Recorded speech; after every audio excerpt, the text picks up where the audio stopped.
Mais que se passe-t-il lorsque le vent nous pousse contre le quai?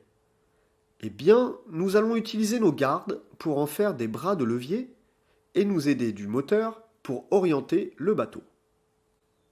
Dans le secteur 3, le vent pousse l'avant du bateau contre le quai et le fait reculer. Nous doublons alors la pointe avant et la garde arrière bâbord et retirons pointe arrière et garde avant. Nous protégeons du quai à l'aide d'une bouée défense le point le plus en arrière du bateau. Le barreur embraye alors la marche arrière en gardant la barre droite. La première amarre à larguer et la pointe avant. L'arrière se rapproche du quai, c'est notre point de pivot.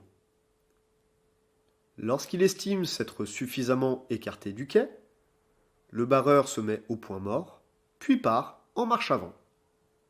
L'équipier largue alors la garde arrière dès qu'elle mollit. Dans le secteur 4, le vent pousse l'arrière du bateau contre le quai et le fait avancer.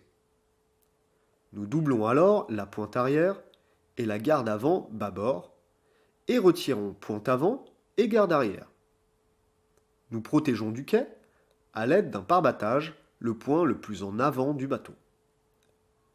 Le barreur embraye alors la marche avant et indique au bateau de tourner du côté opposé au quai, ici vers tribord. La première amarre à larguer et la pointe arrière. Pour faire pivoter le bateau, le barreur inverse la barre et le dirige vers le quai. L'avant se rapproche alors du quai, c'est notre point de pivot. Lorsque le barreur estime s'être suffisamment écarté, il met point mort, remet la barre au centre, puis part en marche arrière. L'équipier largue alors la garde avant dès qu'elle mollit.